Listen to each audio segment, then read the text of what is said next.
up, Badlands. Explain those Badlands. That's a hell of a name.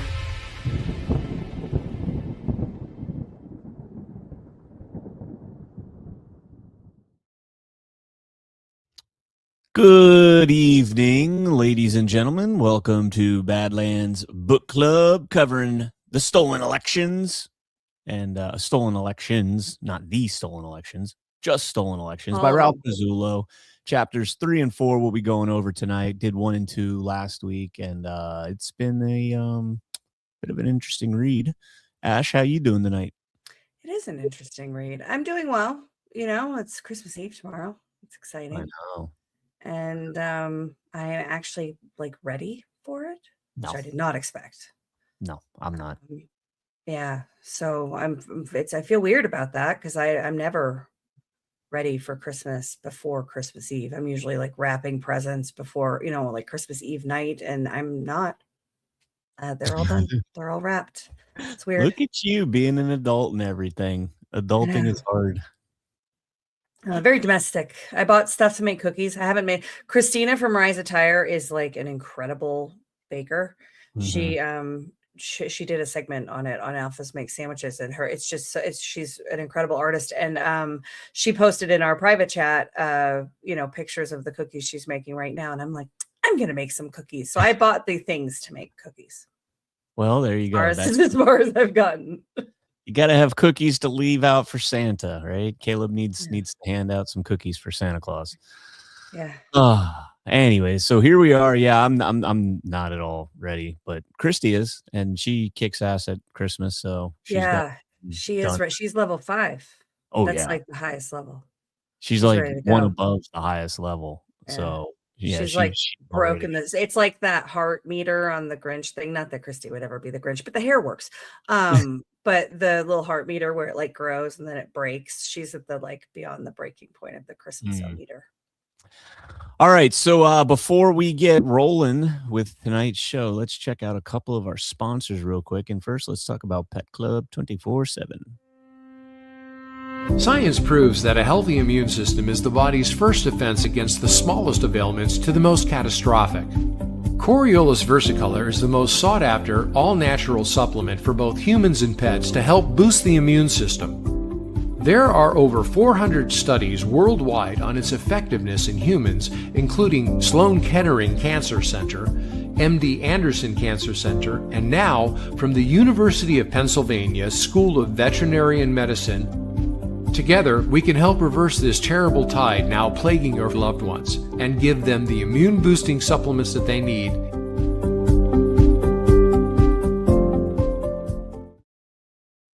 All right, badlandsmedia.tv/pet club. And guys, introducing Silent. Empower your right to disconnect with Silent Faraday cage bags.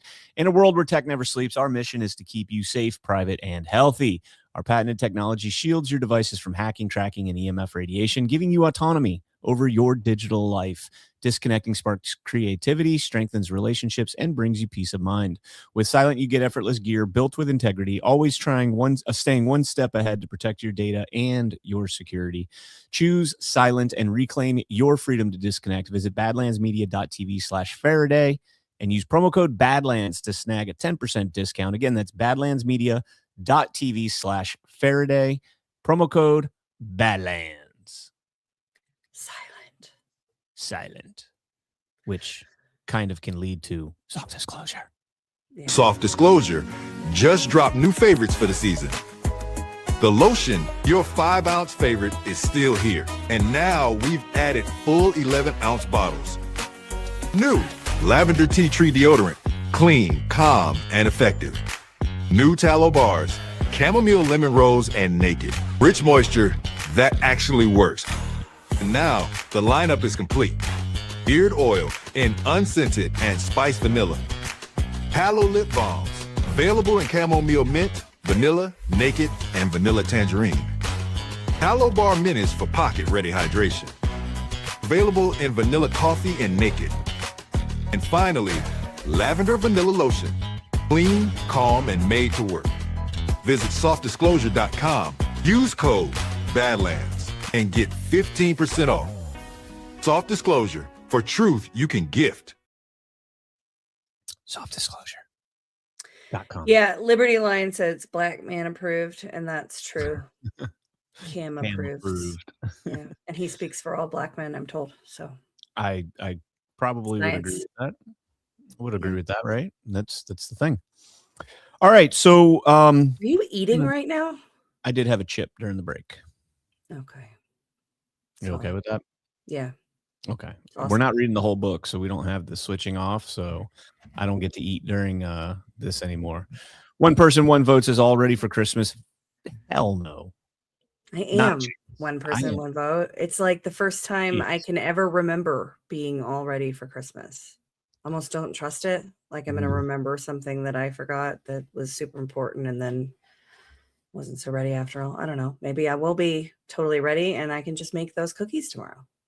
Yeah. I got to do after our show. Well, after my Colorado show.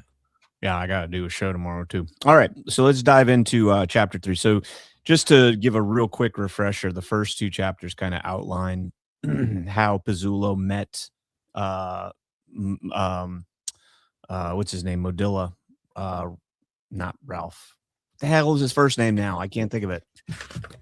Martin Rodil and Gary Bernstein. Rodil was former DEA and a DEA asset. I don't think he was actually DEA because he's a foreigner.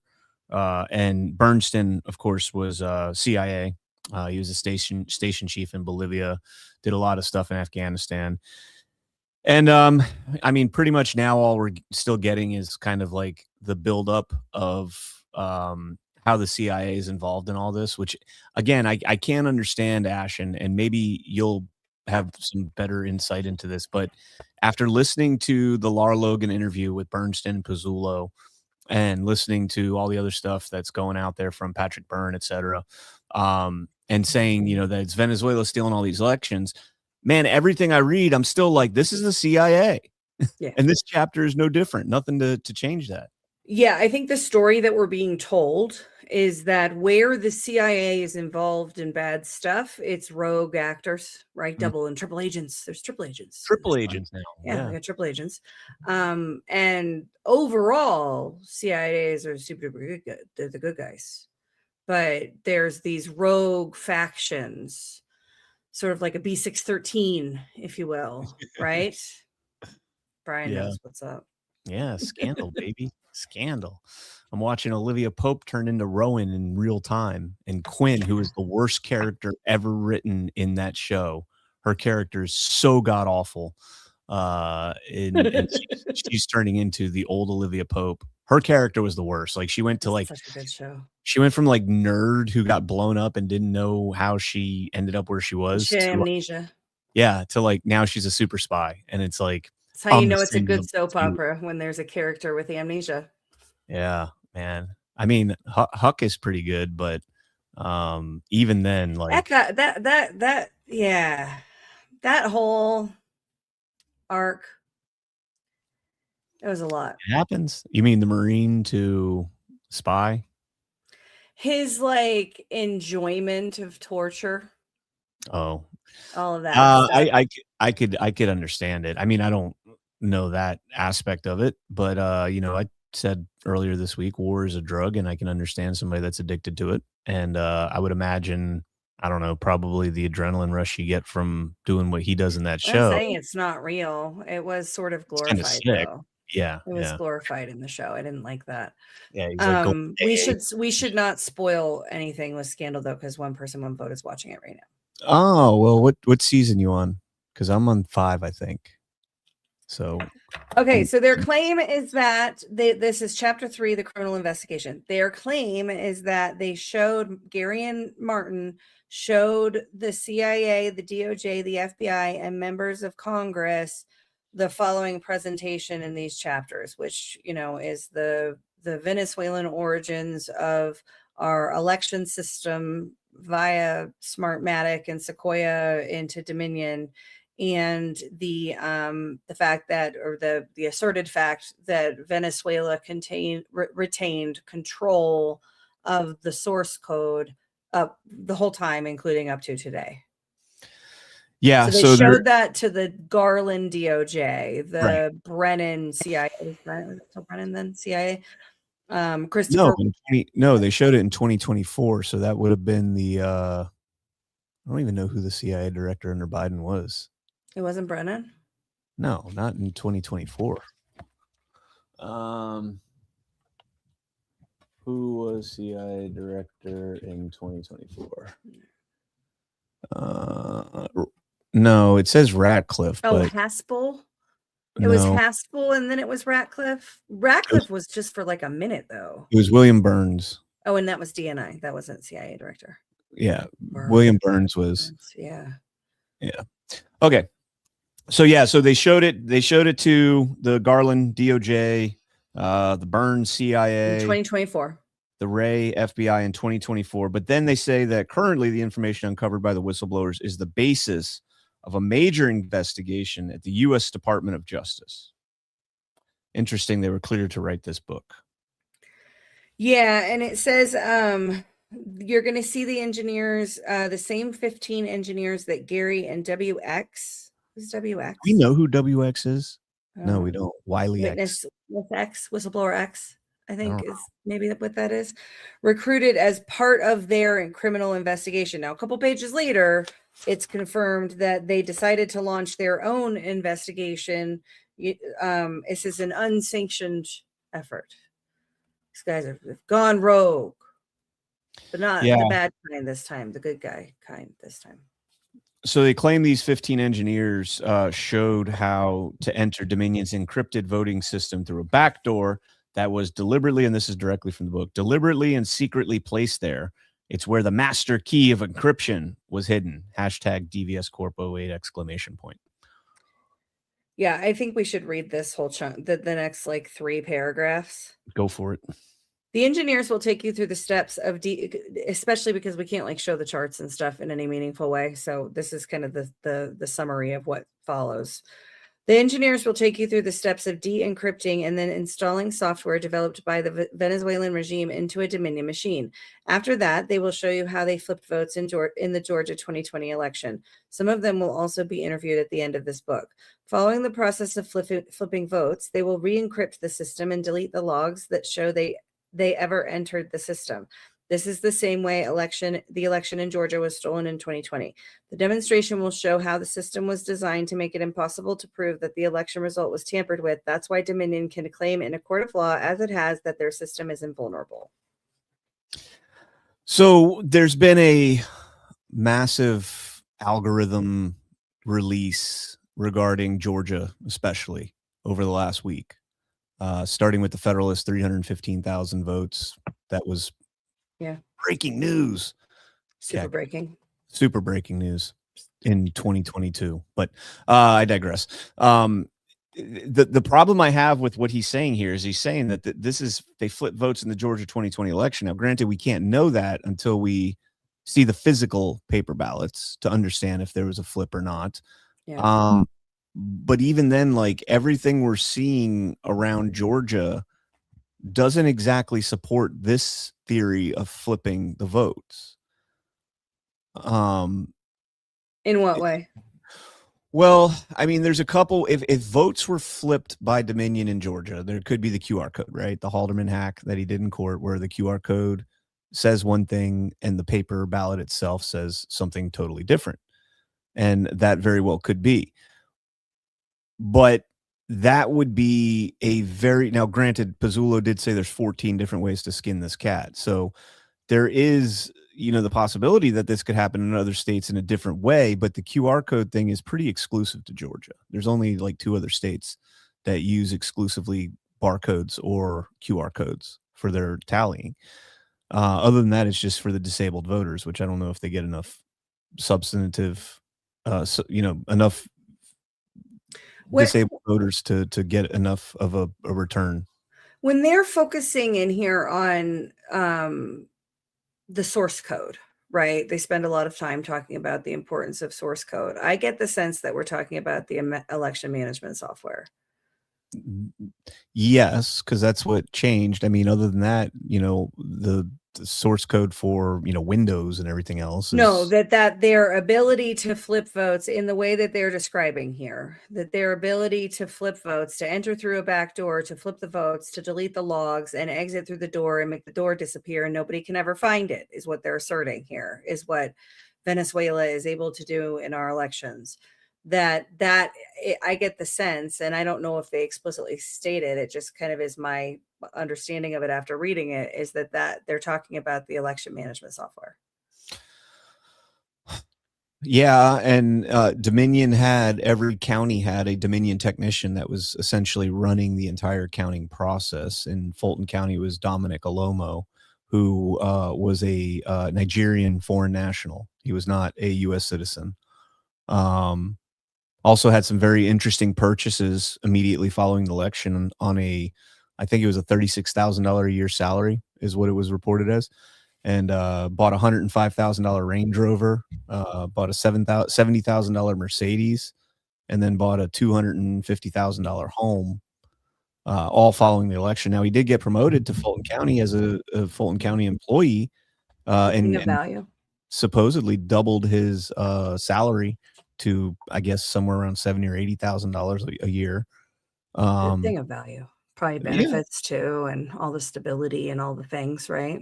Yeah, but still, I don't know if that justifies buying $185,000 worth of cars and a $250,000 home. Yeah. Especially, how do you get the credit when you're a foreign national? You're here illegally. He's not here as far as I know, I don't even think he was on a visa. He was married and they got divorced, and I think he lost his visa after that. So in other words, what I'm saying is you at least in Fulton County, you had somebody in position that was, less than credible, wasn't a U.S. citizen, et cetera, et cetera. So yeah, I mean, this is all very possible. Again, the key to Georgia is going to be seeing the physical ballots. Well, I think the key to the assertions against Dominion, both in this book and the way that I've sort of always understood them, is that, there's Dominion is in a ton of states. The landscape looks different in the different states. There's different, methods of voting with different types of, and not just Dominion, right? Electronic voting companies. There's different types of methods where the voter is voting. There's different types of scanning capabilities, right? Some people put their ballot in the scanner. I don't do that. I put mine in a locked box, and then they're taken somewhere and scanned where nobody knows what happens. And so there's all these different ways in which and then there's fake voters, fake ballots, fake counts. So it's not just the election machines, but it's the rolls and it's the, the paper and all of the things. But the core of the Dominion, Sequoia, Smartmatic is that this company infrastructure was bought, and they had some machines, but the source code is the thing that allows them to control elections. So getting the source code into, the Smartmatic machines and then the Dominion machines, and through each one of these things, they're changing ownership on paper, but the IP of the company, the reason it is a thing of value is the code. It's what makes them unique. And that's the poison pill, is the assertion that the book is making, which is not new to this book, right? The source, the Venezuelan source code thing has been around for a long time. Yeah, the next paragraph down, you stopped before this one. I think it is pretty important. It says you can't prove the system can be entered through a secret backdoor if you aren't familiar with the special tools that are built into the system, tools that have never been disclosed to any U.S. government agency with oversight over election integrity.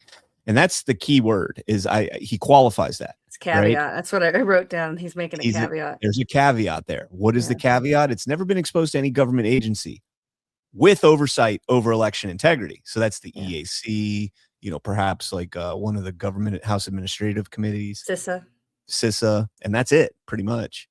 Yeah. That doesn't include the CIA. That doesn't include. It should include Homeland Security, right? Well, CISA would be the specific branch of DHS. Yeah, but CISA is a civilian. Also, CISA didn't exist at the time that all this was going on. DHS barely existed, and elections weren't deemed critical infrastructure yet. Yeah. So there's all that. Part of the scam. I wonder do we know what's going on with that Chris Krebs investigation?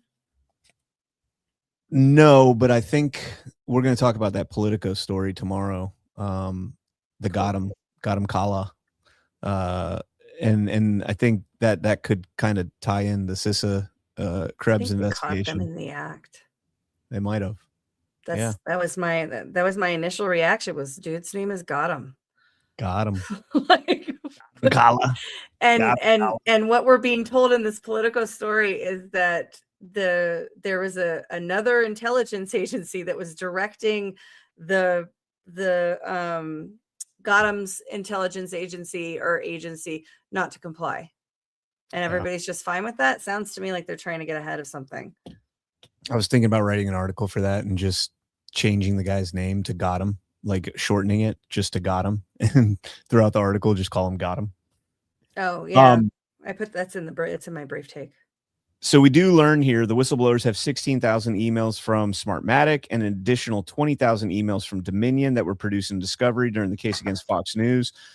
This is promising to me because I'm pretty sure those are the emails that Darleaf has put out that are showing the Serbia. Cool. Yeah, well, it is a good thing because I thought that those emails, the Darleaf emails, came from that discovery because I remember going through a lot of those discovery emails and reading through them and foreign languages and all. It's very difficult to go through.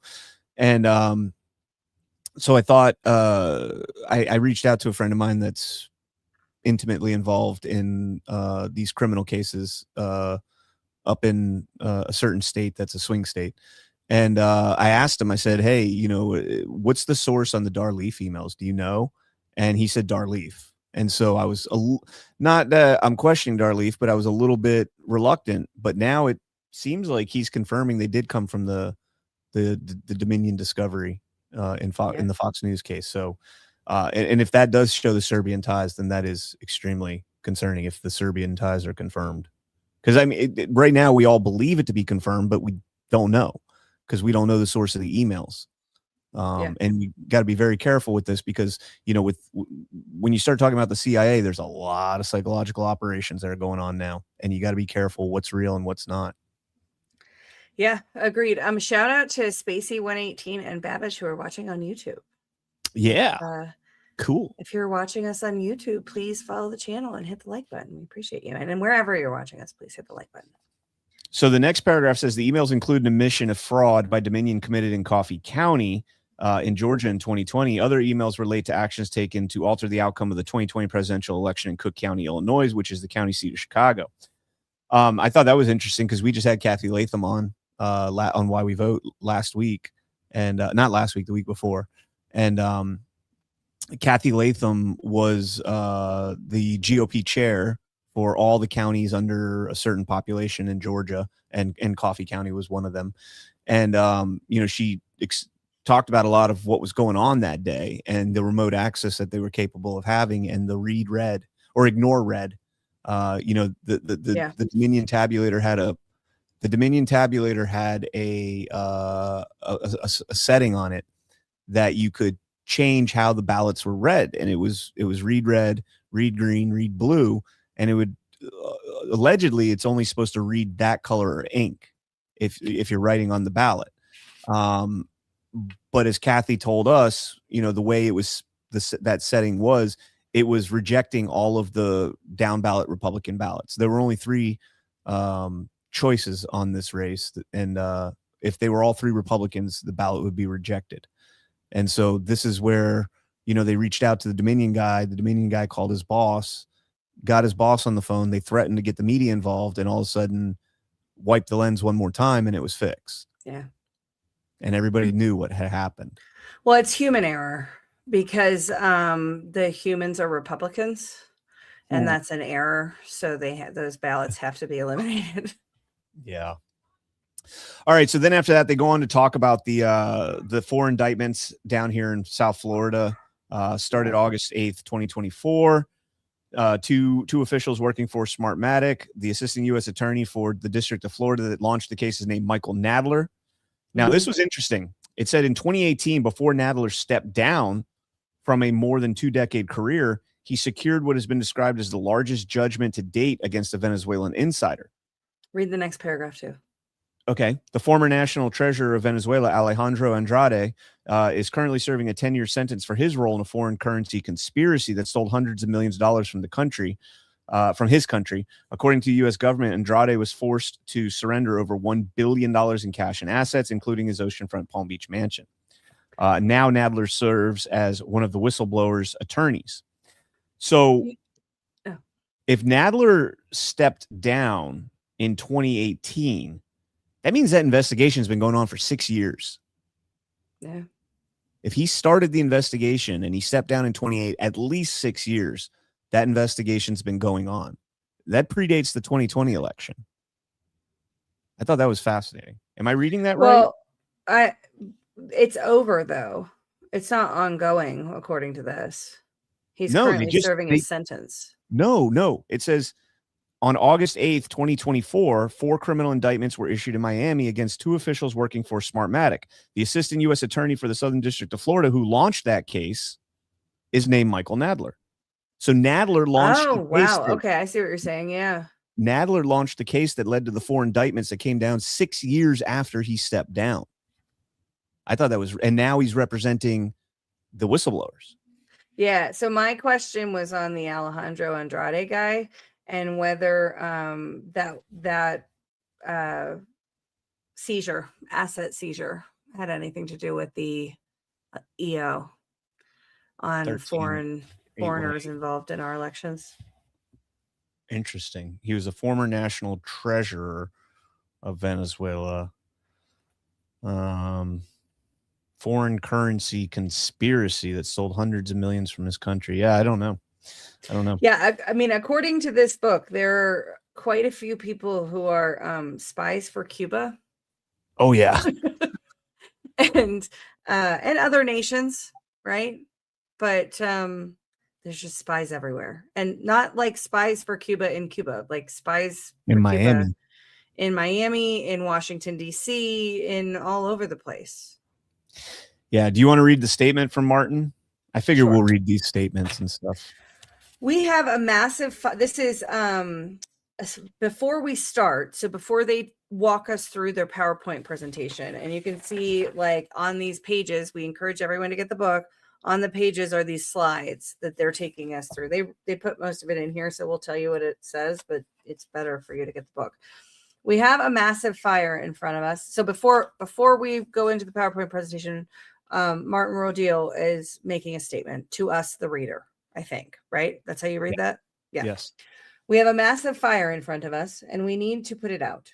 Most importantly, from the start, we have approached this as a criminal investigation. I have 15 years of experience working with DOJ as a consultant for criminal investigations. Gary worked for the agency for 25 years. On our own and with outside resources, we decided to launch our own investigation. Our goal was to expose and gather evidence against the people who committed the crime. We had no political agenda. Our backgrounds and approach are strictly that of law enforcement. This isn't strictly a political crime.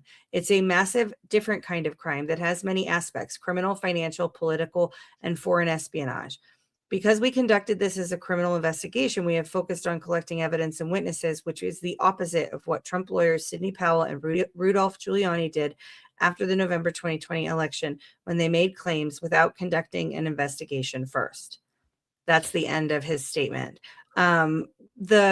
The statement, it's a massive, different kind of crime that has many aspects: criminal, financial, political, and foreign espionage. I don't know about the foreign espionage aspect of it, although it was probably present.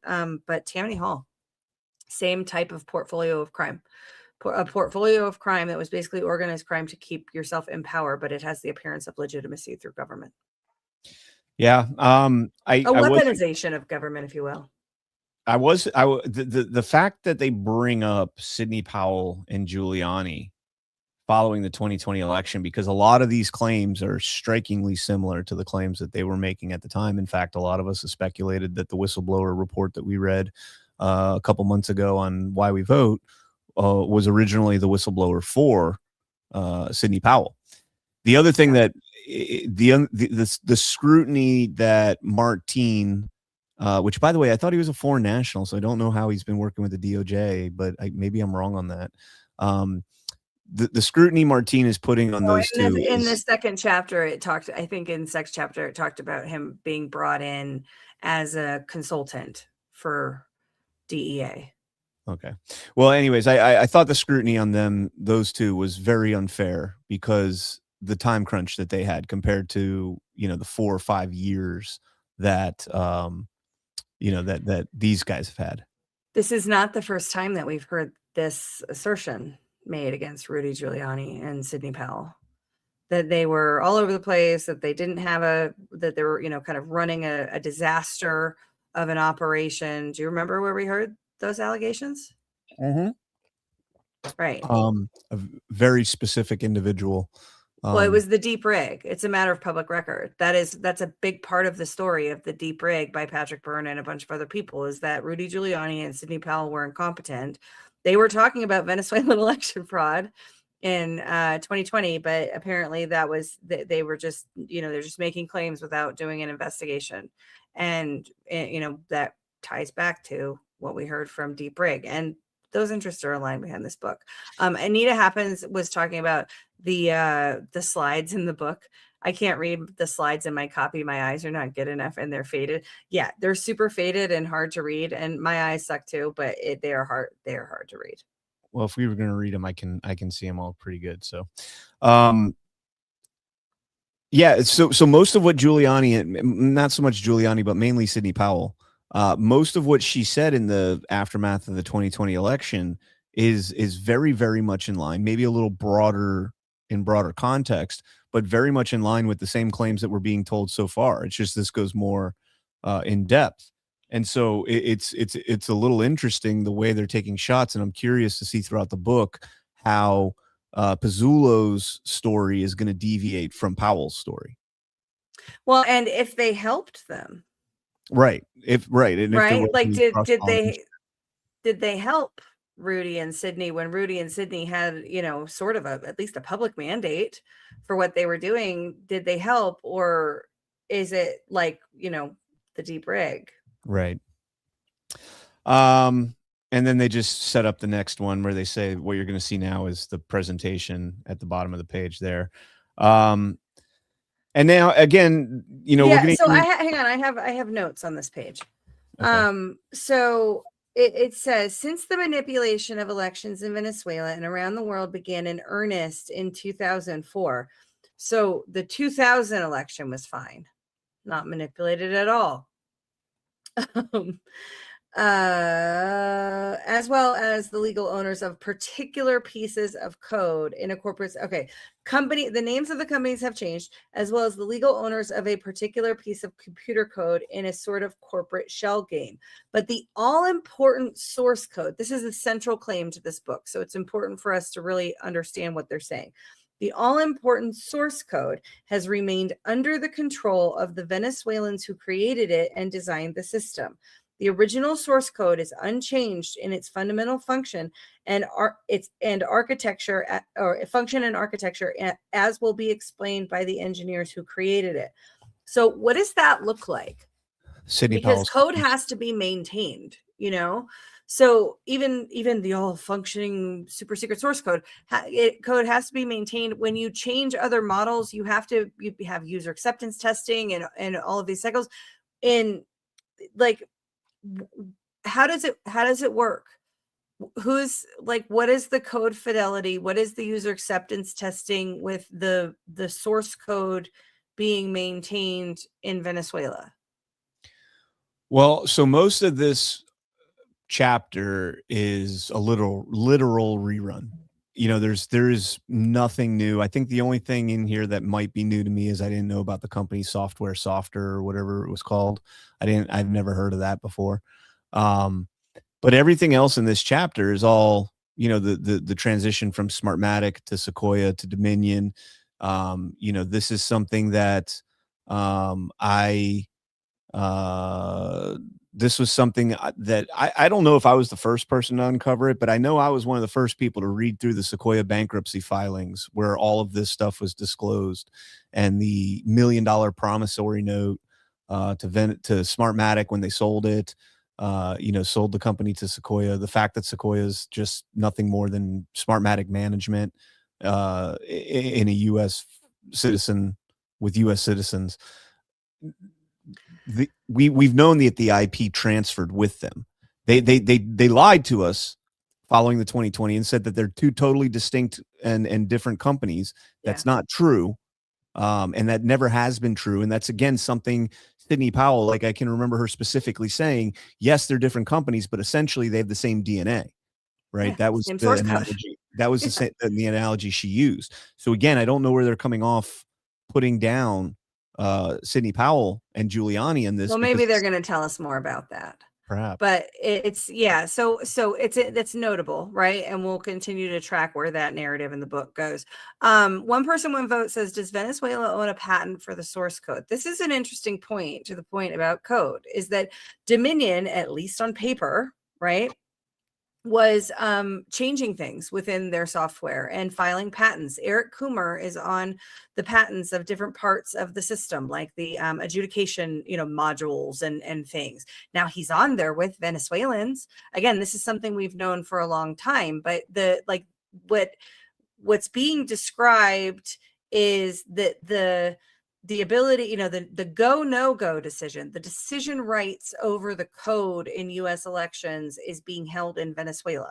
Now they don't say it that way, but that seems to be the assertion. That is a wild assertion to make when we know that this was, just go back to 2020 and watch the institutional reaction to talking about Dominion, right? Watch what happened. The entire ecosystem, huddled the wagons around itself to protect it. This is an American, and several times during this first chapter, I wrote in the margins, American problem, because Venezuela could have, the most nefarious source code in the fucking world. It is the Americans that are choosing the decisions. And it's not like they didn't know. It's not like they didn't have flags. They had the California thing. They had the Texas thing, right? They have they understand this idea that U.S. cybersecurity professionals could never know about backdoors. Fuck all the way off. That is so undermining of U.S. capability in the cyberspace at a base level. I just can't believe that. You're gonna have to prove that. It was deliberate. It was deliberate. If they didn't, do their due diligence on the software, I think it was deliberate. It's not because the backdoors were so sophisticated that nobody could ever have fathomed that they were there or find them if they thought it up. That's the assertion that's being made, is that this is just so sophisticated you can't possibly know. Yeah, to the point on Coomer and the adding to the code. We found out our shit's filled with bugs, riddled with bugs, he said in one email. I think that one of the things that the United States has that's unique to almost every country in the world, especially Venezuela, is one day, one vote, and we don't have that. Obviously, we have early voting, we have mail-in voting. So there had to be amendments made to that source code and additions made to that source code to occupy those things. And I wonder if that is where some of the extra, the 14 steps, the 14 different ways to skin the cat. I wonder if that's where some of those come in. Cause I've, a lot of the people that I know that were involved in the election investigation during 2020 and 2021, one of the things that was a common theme was that the method that they believed was the part of the steal that took place in at least Michigan, Pennsylvania, had to do with the Jesse Morgan, 250,000 ballots, and not exclusive to Jesse Morgan. There were many more instances of ballots coming in like that. And being able to use the machine itself, not only to scan the ballots, but also to assign that ballot to a particular voter. And we know that those machines had the voter registrations databases on them. And so this was something that, perhaps that's something that would have been exclusive to the United States over Venezuela. So perhaps that's what is the additional source code that was added to these systems. Okay. Just food for thought. Sorry, I'm going off. Did It's hard you for me to stay see? on course here. Because we're gonna get, I think, soon into the CFIUS part. Did you see Mike Davis? I did. Good clip. We should play I that when don't we have get to the the clip, CFIUS but part. I can find it real quick. No, I have it. I sent it to you. I'll pull it in. Say what you want to talk about next. Oh, the punch card voting system is the next thing I have marked. Smartmatic acquired in 2005. Smartmatic acquired Sequoia Voting Systems, which started as a mathematical systems corporation of Anaheim, California, and had developed a punch card voting system. Who was developing punch card voting systems in 2005? That was, we had moved on after 2000. I mean, they could be saying that as Mathematical Systems Corporation of Anaheim, that's what their bread and butter was, is that they had a punch card voting system. It doesn't necessarily mean it's contemporary to 2005. That's how I took it. It is strange, though. I mean, there's conspiracy theories around the 2000 election and whether or not that paper was deliberately heavyweight. So that it would have that hanging Chad error. Yeah, the paper was the wrong stock. It's the wrong stock paper, and specifically those counties, which, as you read in Stolen Elections by Ralph Pizzulo, you only need to target a few counties. Yeah. In 1984, Sequoia purchased the voting machine business of AVM, Automatic Voting Machine Corporation, and was reorganized as Sequoia Voting. In March of 2005, Sequoia was acquired by Smartmatic. Smartmatic was used in the 2004 Venezuela recall referendum. This was interesting to me. So let's read this part. Many observers accused that referendum of irregularity. These claims resulted in 2 studies. Okay, so 2 studies is what we're basing this, that Venezuela's elections are stolen. An exit poll and a cluster analysis, which indicated quote-unquote massive fraud that flipped the result in favor of the dictator Hugo Chavez.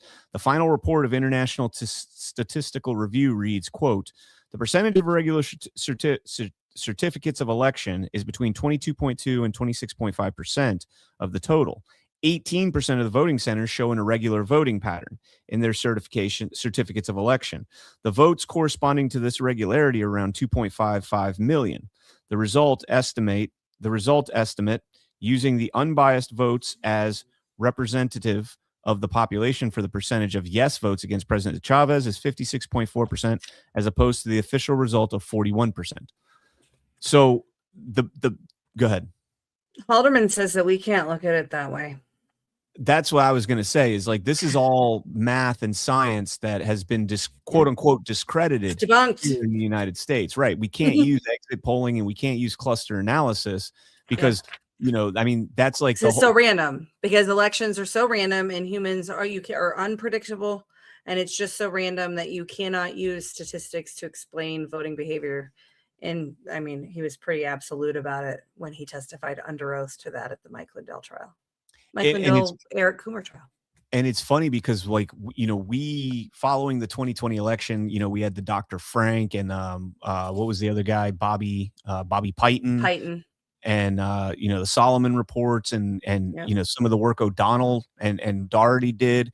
Like, all of this was showing these anomalous voting patterns, like these voting patterns that just don't make sense. I can remember Matt DePerno giving me the voting ages, and you could watch, how the chart was flowing. And like, that was all discredited here in the United States, but we're going to base, the Venezuelan elections, right. The discredited here in the United States and not capable, not able to do an analysis, yada, yada, yada. But it's totally fine to overthrow a regime in Venezuela and accuse a Venezuelan company of manipulating elections throughout the entire world. That is pretty crazy. And like hundreds, if not thousands of officials involved are all just dumb and all just being hoodwinked by the Venezuelans that they don't realize exist. Yeah, he says, in other words, Smartmatic machines and software were used to change the results of the 2004 Venezuelan referendum. Nevertheless, the sale of Sequoia was approved. According to the whistleblowers, this is the moment the United States voting system was infected with the virus. Why? Because the software and source code installed in the Sequoia voting machines were owned and developed by Smartmatic. I mean, I don't know. Right, Now but we're going like, to talk. how does it work? Like, how are they maintaining that code? How are they patching and updating it? You know, it was, hold on. Where do we get to this part? Is that the trusted build? No. Well, I mean, it could be. It could be. Yeah.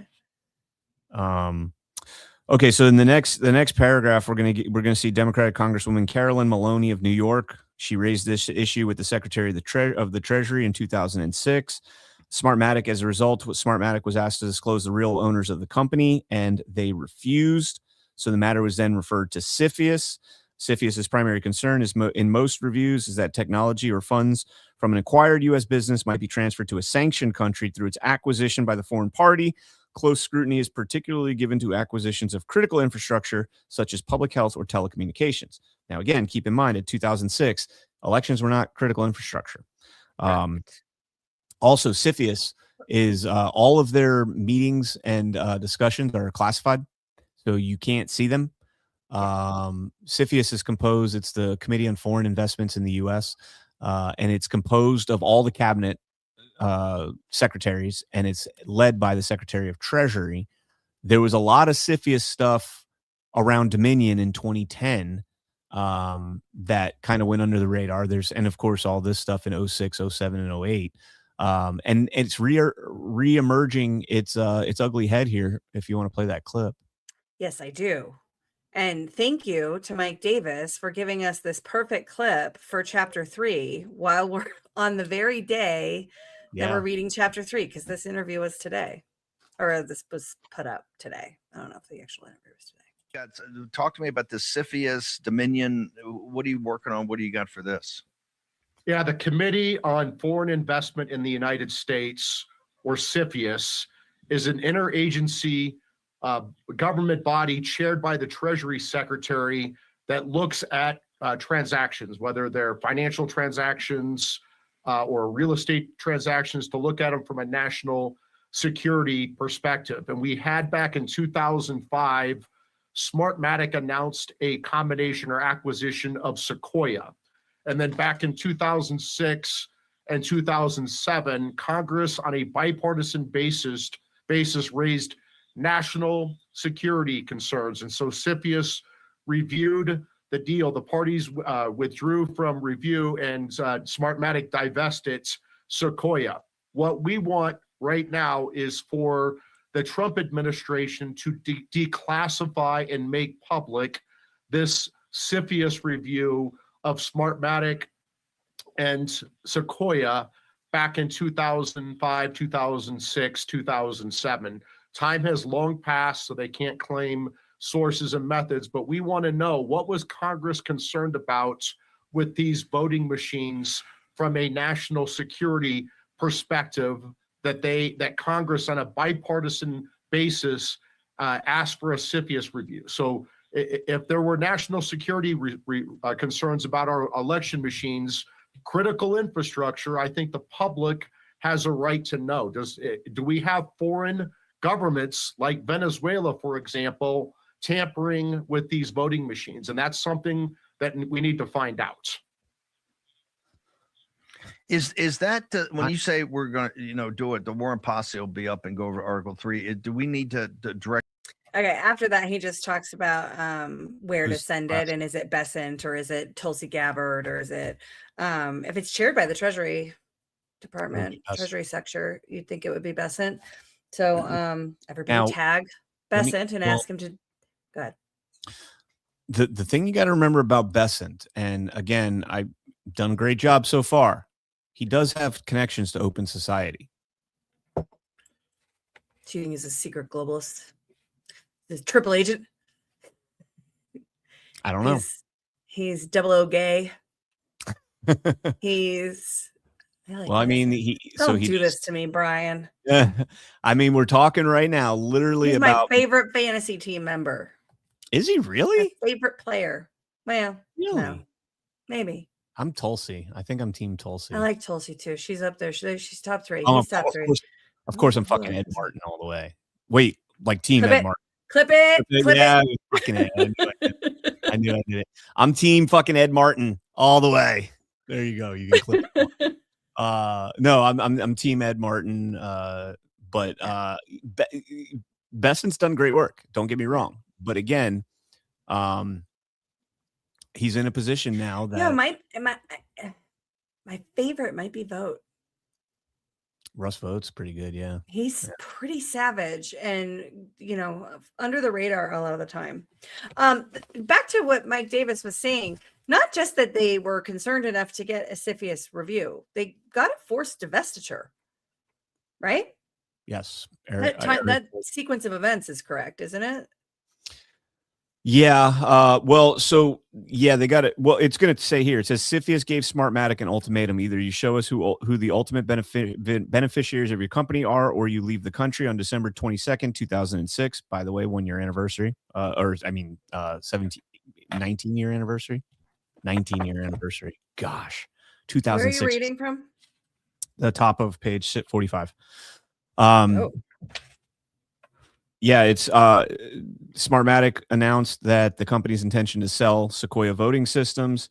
Quote, Sequoia's customer base has grown substantially and its revenues have increased 4-fold. However, given the current climate of the United States, climate of the United States marketplace, with so much public debate over foreign ownership of firms in an area that is viewed as critical U.S. infrastructure, election technology, we feel it's in the company's best interest to move forward as separate entities with separate ownership. As part of this process, we plan to sell Sequoia voting systems ownership.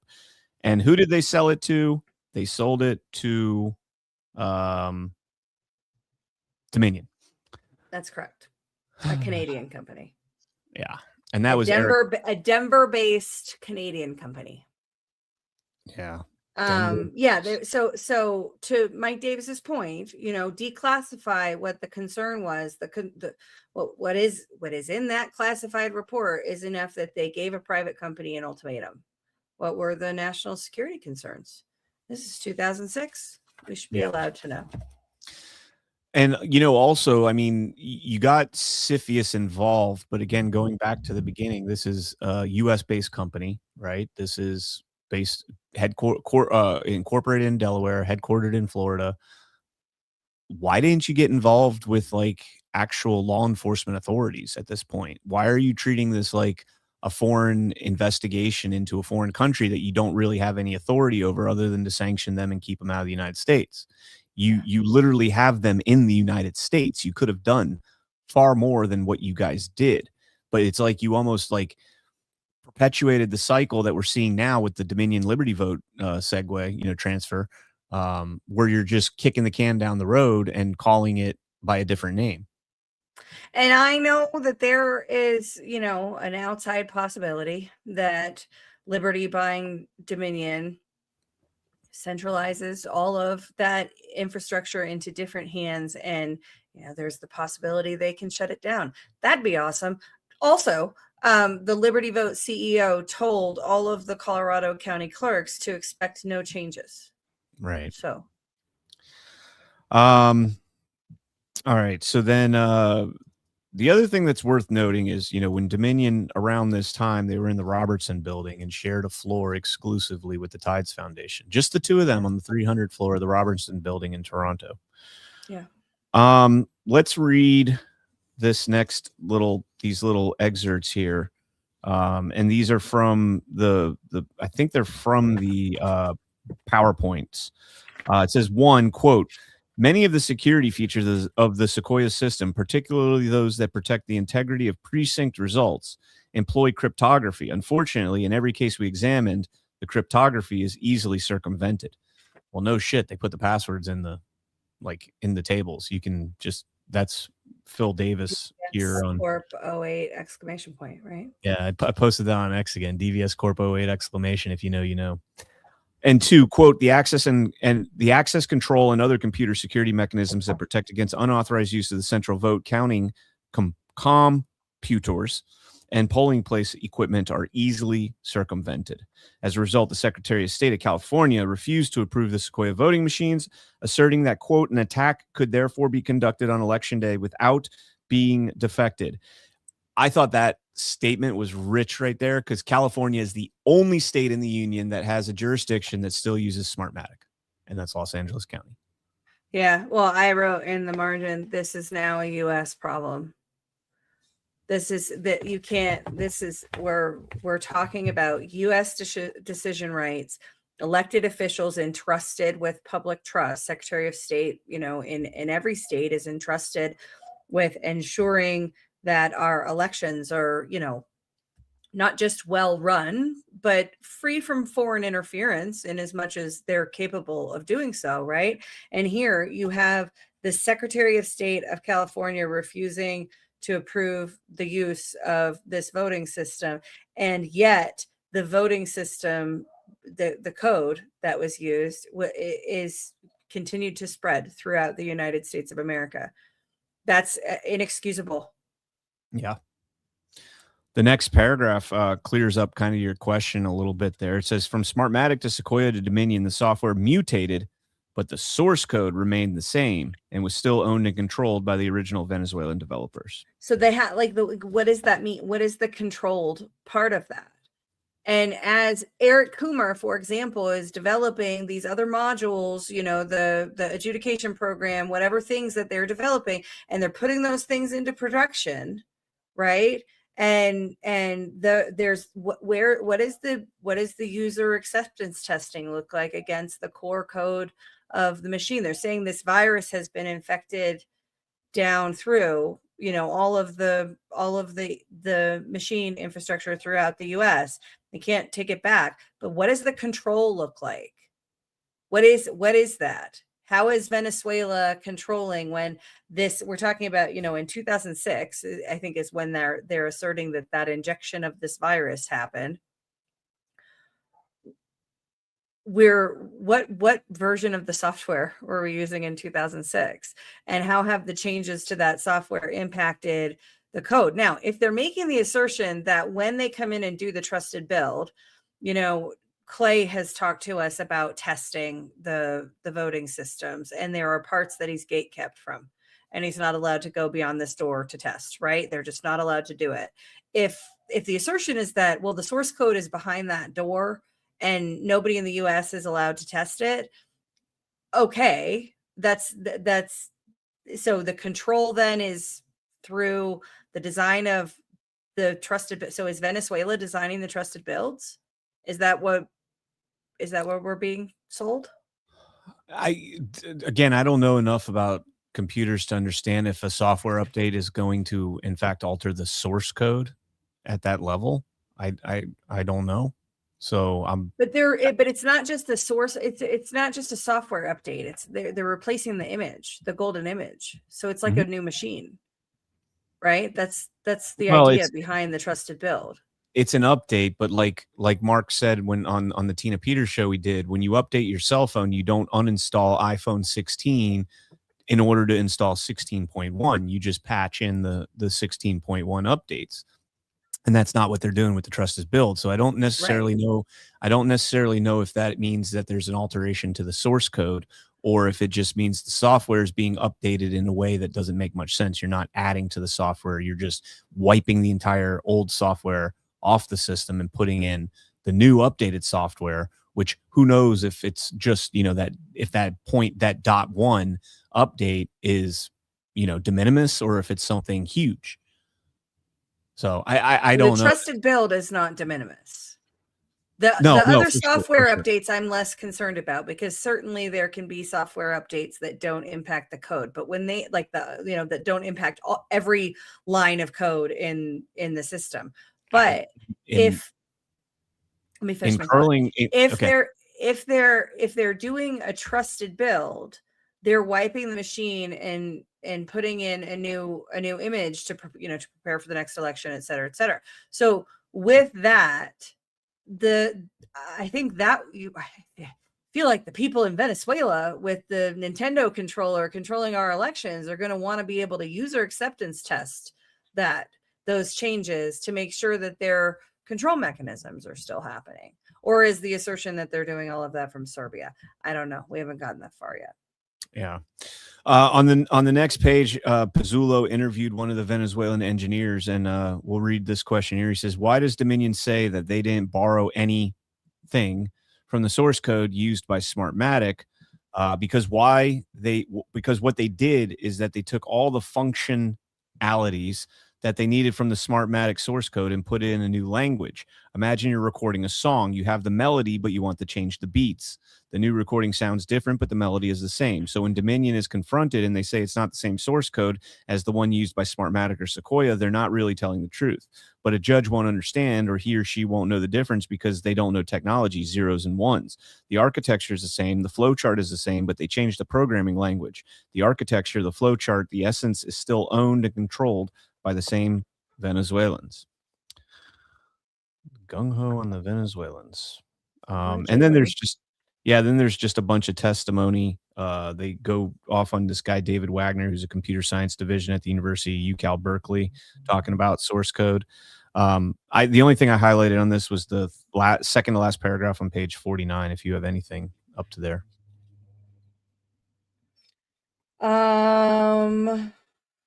It's just basically telling you what source code does. Yeah, so they cite that David Wagner guy to as their, as an authority on what source code is and does. Over the past several decades, we've automated more and more, adding all these things, touchscreen voting machines, paper ballots scanned, all these different things, but the vendors tightly control access to this source code. So that's this foots with what we know, right? That so I'm going to read both sentences. Today, most voting system vendors treat any source code they write as confidential and proprietary. The vendors tightly control access to this source code. So that fits with what we know from the source code being proprietary, which is an assertion that we've heard a whole bunch, and why nobody can see it, right? It's held in escrow, allegedly. Apparently escrow is code for Venezuela. But then Clay and we can't go past this door. There are parts of this we're not allowed to test because it's proprietary or whatever. So, well, now we can.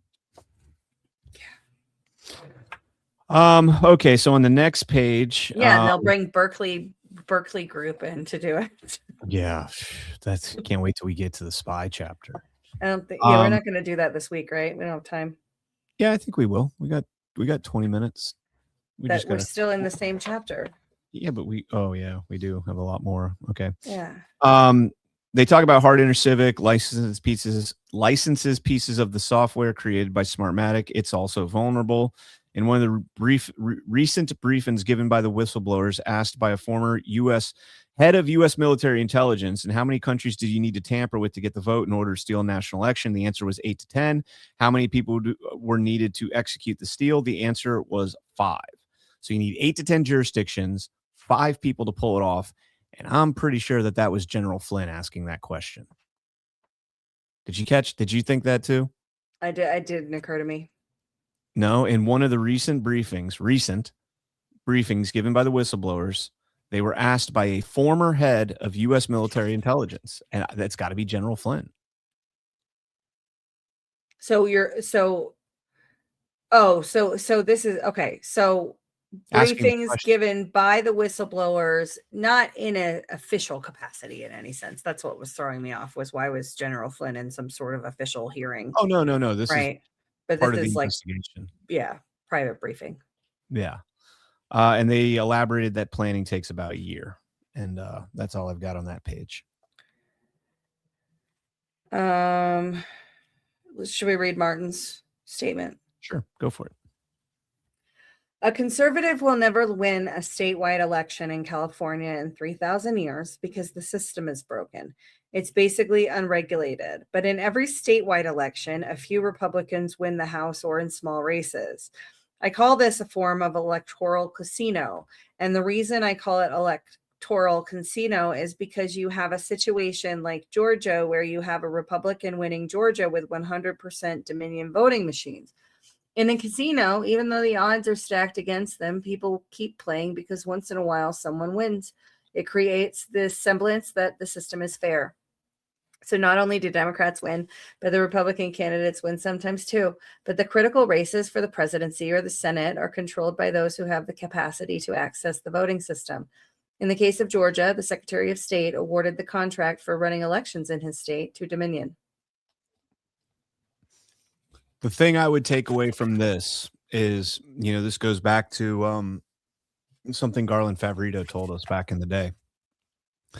In the 2022 primary election, where Georgia's Brian Kemp and Brad Raffensperger were both up for re-election, Raffensperger was never polling higher than about 37%, and Kemp was never polling any higher than about 56%.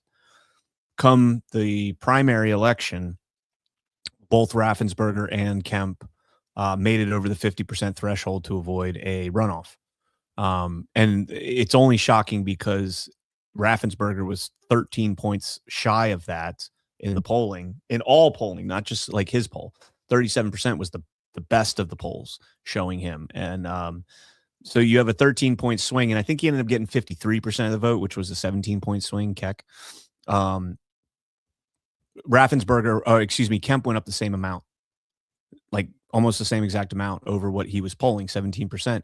Then when they did like a hand recount in a certain race in a certain precinct in, I think it was in Cobb County, Garland had attorneys there that were overseeing the recount. And instead of counting the vote, the race that they were supposed to count, they gaffed it off and counted the Raffensperger race. And there was a huge discrepancy between the reported number and what they counted going through there. I think it was off by like 13 or 14 points. And, so when they say the casino theory, every once in a while you got to let the house win, or you got to let the casino goers win. They still steal the primaries because they know that, power, power breeds corruption. And, you put somebody like Raffensperger in, and once they're committed to the steal, they can't get away from it. And, they have to. It becomes about protecting the criminal enterprise. Exactly. Yeah. And we're finding out how deep that goes in Georgia. I think this McAfee. I saw that clip going around, and the trial setup looked like Georgia. Have you seen that? It was going around today. I think that was the one with Clay Parikh and Ben Cotton where they testified. I have tons of clips of that. I could find them. I live streamed that one. I don't remember exactly. Was that Arizona then? No, it was Georgia. And yeah, that was the one where they were I think they were suing about the certification. And I remember the closing arguments of the state or the county. And man, their argument was wild. That's something we should probably rehash on why we vote. We're going off the tangent here. We are. Getting back to Smartmatic, that's in the book, not me. Yeah. Its origin story in Venezuela explains how it expanded into an international election company. There we go. At least they're acknowledging that has manipulated elections in the United States and elsewhere. The original company was created in 1997 in Venezuela and was called Software Softer, which that's the first time I've heard that. I didn't hear that before either. That wasn't in John Boniface's 2000 whatever thing that was. Yeah, I don't think so. And it was created by Antonio Mujica and his dad. I didn't know that. Is it Mujica or Mujica? Mujica. I thought it was Mujica. Antonio Mujica. I don't know. I don't care. Mujica. Senor. You don't get pronunciations unless you're a good person, and he's not a good person.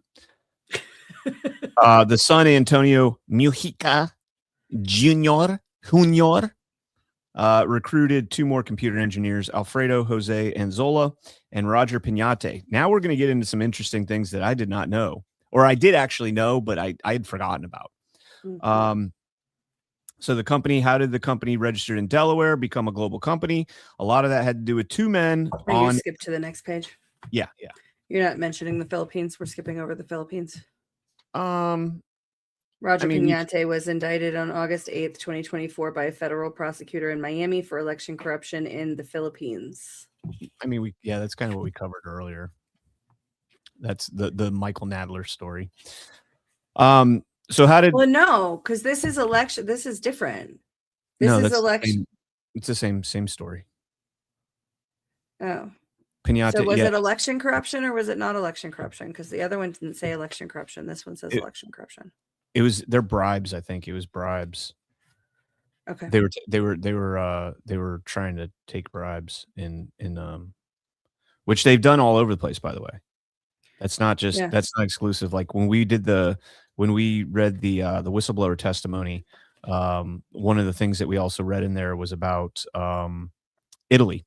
There was a telecommunications company in Italy that they had problems with. Marco Polo talked about that back in like 2021, 2022. Yeah. A lot of this had to do with two men on the top row in red, Jorge Rodriguez and Diosdado Caballo. And it's interesting because those are two names that are before we even started reading this book, I'd been talking about. One of the founders and the CFO of the company, Alfredo Jose Anzola, is no longer with Smartmatic. Why? Because he's dead. Yeah, he's dead. Yeah, on April 28th, 2008, he was flying in his Piper PA 31310. He was flying and crashed shortly after takeoff from the Simon Bolivar International Airport. There was a certificated airline transport pilot, two passengers, one of whom was a Smartmatic employee, and the other a convicted drug trafficker, both in Venezuela and the U.S., and 5 people on the ground were fatally injured. The flight was destined for Hato Airport in Curacao, Netherlands, Antilles. But wait, it's not how he died. Right. Shortly before the crash, Anzola had discovered irregularities in Smartmatic's contract with CNE. They speculated the crash wasn't an accident. According to rumor, Anzola, who was the lover of Delcy Rodriguez, that name's popped up in the recent days. By the way, that name has popped up as the CIA's cutout for who they want to take over Venezuela. Keep that in mind. Isn't she the vice president? Yes. Yeah. Yes. Jose Rodriguez's sister and Minister of Presidential Affairs had also entered into an affair with the wife of the governor. So I see what you're saying. You're saying is she's the new Maria Corina Machado. Yes. But they're going to try and pit Not those only two. good people got pronunciation. Yeah, but there's a difference between pronunciation. I'm and sorry. golden I forgot word. she was a Nobel Peace Prize winner. Bravest woman. Show some respect for the Nobel Prize. The bravest woman in Venezuela, bravest man in Venezuela is a woman. So Delcy Rodriguez, Jose Rodriguez, who's the president of the National Assembly's sister and the Minister of Presidential Affairs, had also entered into an affair with the wife of the governor of the state of Murada, Hugo Chavez's close confidant and the head of the Cartel de Sol, Diosdado Caballo, pictured on the upper right. Okay. So Rodriguez is having, I guess she's a lesbian. She's having an affair with the wife of the governor. Or is that saying Caballo? Anzola. Oh, okay. Anzola, who was the lover of Delcy Rodriguez, had also entered into an affair. Yeah. Okay. Yeah. For some reason, that's how I read it the first time. Anzola survived the crash, and Caballo arranged for the transfer of a badly injured Anzola from a local hospital to one in Caracas. But Anzola never made it to Caracas. According to reports, he was badly tortured and died. By whom was he badly tortured? Sounds like a rendition flight gone terribly bad. You know what that reminds me of? There was a guy in Maricopa County in following the 2020 election that had done FOIA requests for a lot of pertinent information, and he was getting that information. And I think it was the day that he got his FOIA request, or that he was supposed to get the FOIA request from Maricopa, he was taking off in his plane and he crashed, and he was in a coma for a very long time. And I remember some of my friends in Maricopa at first, when I said that's really strange, did not believe that it had anything to do with a cover up or anything along those lines. And then when I interviewed the guy about 2 years ago, the story was a lot different. And he believes that he was set up, that his instrumentation was deliberately tampered with. Oh, And shit. yeah, but because there was no death, the FAA did not initiate an investigation because there was no death, which is crazy. It is crazy. Yeah. Then we get into this guy. We're going to Well, stay we were kind on. of recapping the Hugo Chavez election, which I don't know that we need to go into great detail about.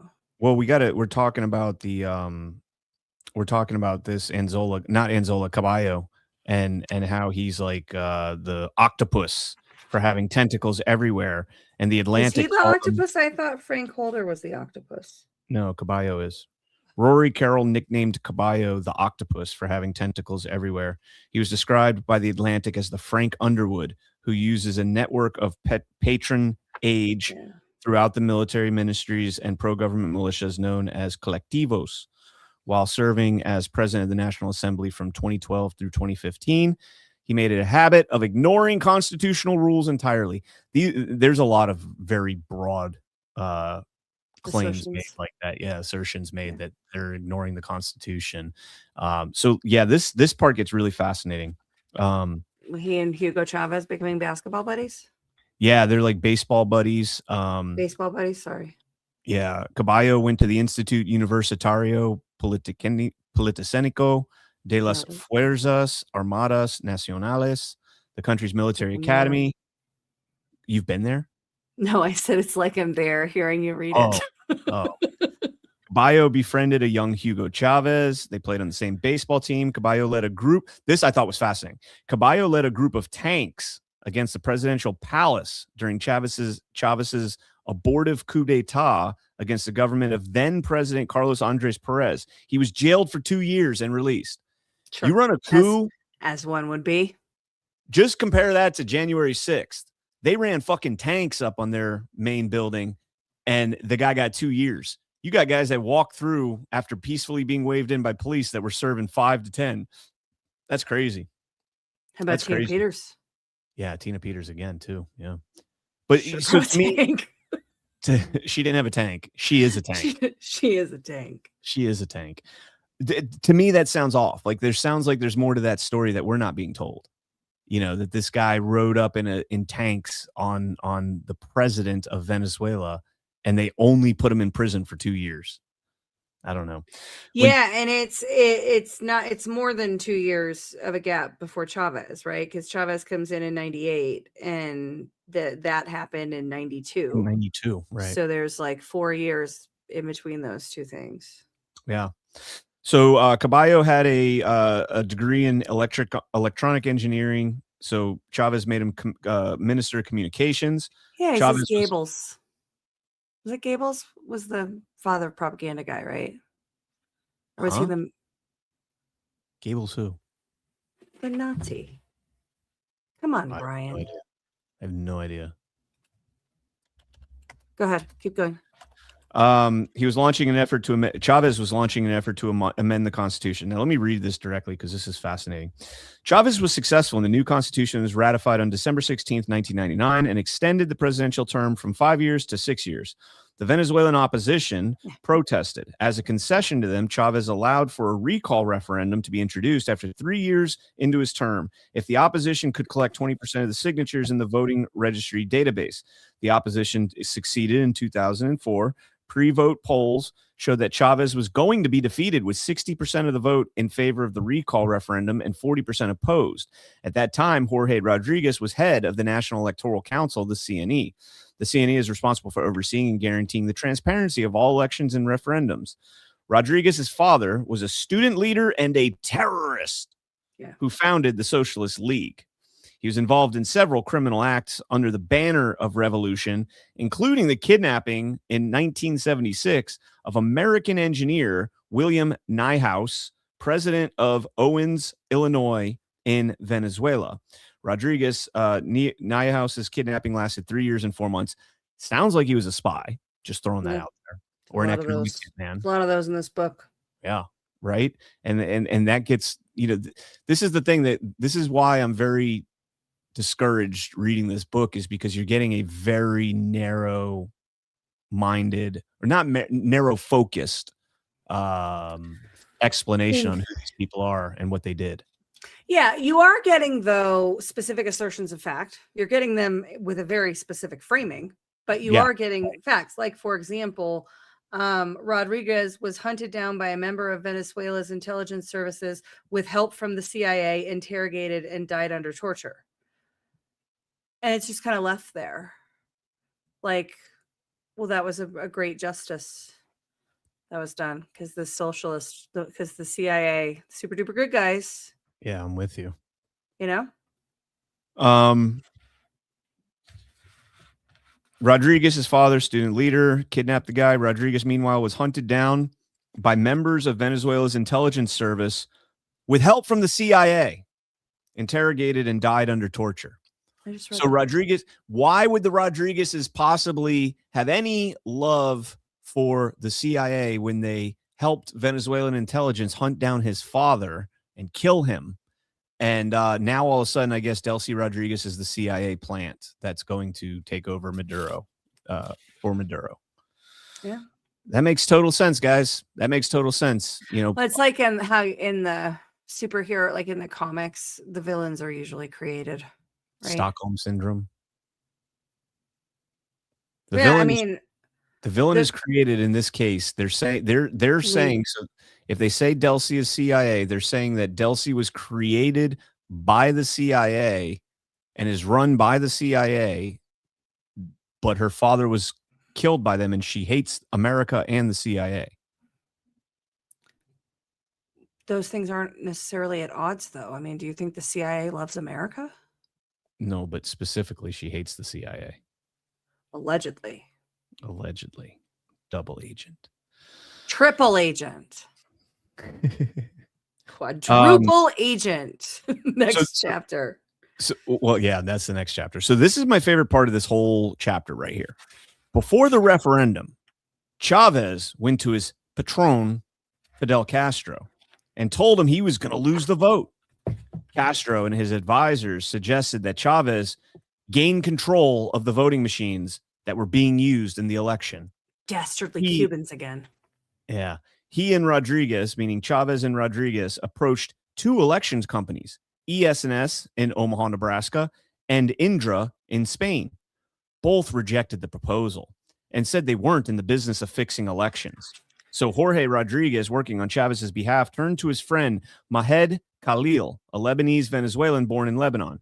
Today, DEA Special Operations Division considers Khalil to be the largest drug trafficker in the Western Hemisphere, bigger than any of the cartel leaders in Mexico. So let's pause right there for just a second.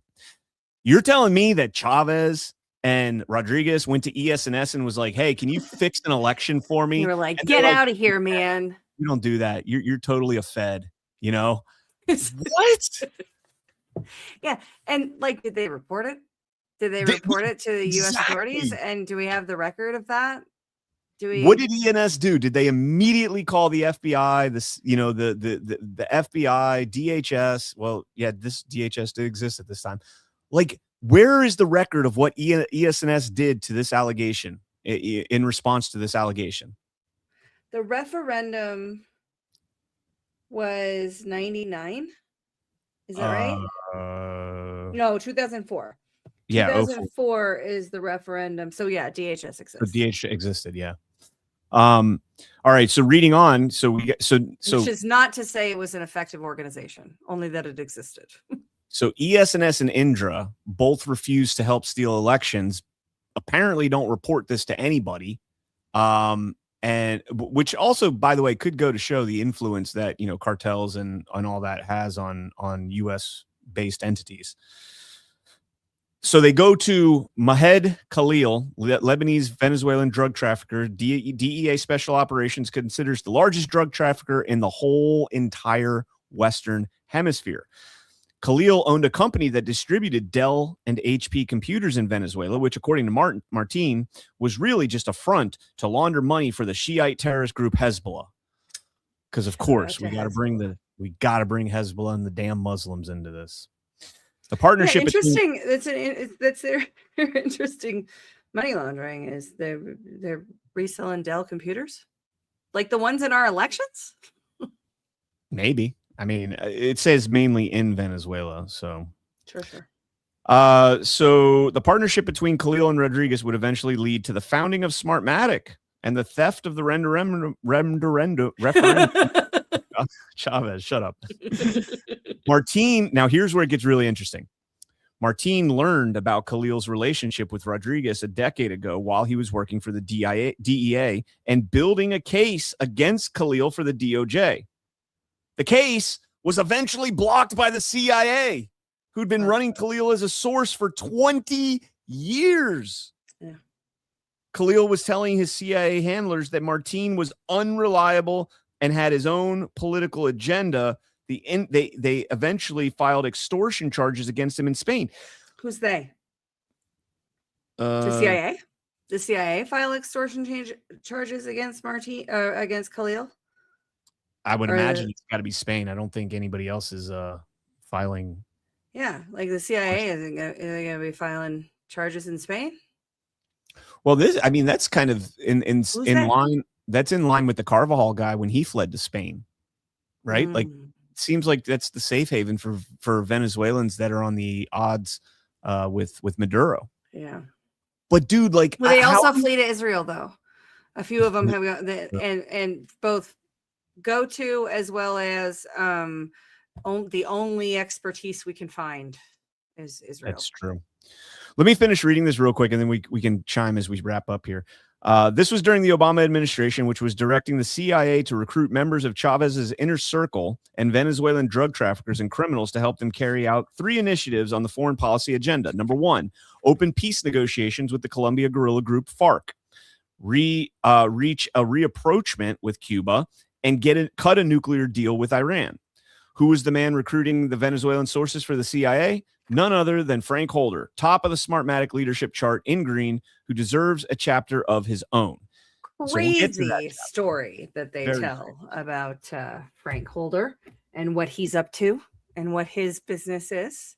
So here's the thing, Ash, is I'm trying. I told you when we started this book that I will try and go into this without the preconception that it's not Venezuela running the elections throughout the globe. If it is Smartmatic and what they're claiming, it's globalists. All right. It's the globalist, the international conglomerate that has taken over Smartmatic through SGO Corp and everybody else.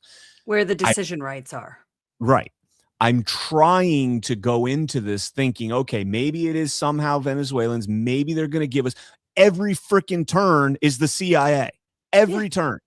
Bernstein's telling the story. He's rogue ones, though. It's like rogue. So if you're a good guy CIA telling the story, and as the CIA that apparently tortures people, but then you have some rogue bad guy CIA too. Well, no, everybody that they're trying to make out to be like some Venezuelan bad guy is roughed up by the CIA. Delcy Rodriguez's father killed by the CIA. Khalil handled by the CIA. Like, Holder is CIA. Holder is full-blown triple agent, CIA, Cuban, and was it DEA? What was the third one? Some other agency. The way they get the way they get to triple agent. I think cartel. I think maybe that's what it was. Yeah. Either way, I mean, we're 3 chapters in now. I've been trying to keep an open mind about the potentiality that it is, in fact, Venezuela that's stealing global elections, like the guy that sold out in the middle of our intro 2 weeks ago said, or 3 weeks ago said. And I still can't believe it. I have not seen a shred of evidence here that would suggest it's Venezuela, other than saying Venezuela still controls the source code, but the CIA's running static every step of the way. Just peace, no war. No war. Don't worry. Be happy. Yeah, I agree with you. I think that this is, after we read the first 2 chapters, I texted Roxanne and I said, have you read this? And she said no. And I said, it's a love letter to the CIA. Because it is, I think that it is in my opinion, so far, and I've read through chapter 4, because I thought we were going to get there. It is a retelling of a lot of true events that protects the actions of our government. And I'm using our government very loosely because I'm including the rogue elements. I loved it when Pizzulo called the CIA a branch of our government. That's in the next chapter, but Yeah. Yeah, well, I the next don't know, chapter is man. crazy. I'm a little bummed that we didn't get to the Arizona Mormon. is Yet. are We'll they do that doing next week? Because are they doing Brad and Abby live today? Arizona Mormons have an outsized role in our in our elections. Sorry, what? Okay. Brad and Abby live are Yeah, Brad they have and their Abby Christmas special. So we're gonna raid everybody over there. And Merry Christmas, everyone. Brian and I will see you tomorrow morning. We'll be around tomorrow morning. We will be on Badlands. oh, Reg, Zach just raided us. So hi everyone coming in from Zach's raid. We're about to raid y'all to Brad and Abby's Christmas special. You guys are getting welcome around like a $2 hooker tonight. Yeah, welcome. But we're about to zap you over to Brad and Abby's Christmas special. So definitely stay tuned for that. Hit the like button because it helps us out wherever you're watching us. Shout out to everybody watching on YouTube. Please follow the channel over there and hit the like button there as well. And next week we will do Frank Holder, which is chapter 4. And it's starting to get spicy. It's gonna be fun. This is a new case. Superhero landing. Here it comes. Superhero landing. Deadpool We're about reference. to zap you or zapping you over to Brad and Abby. I'll do that if you want to end. I already did it. Oh. I'm one step ahead of you. Did you raid? I did raid.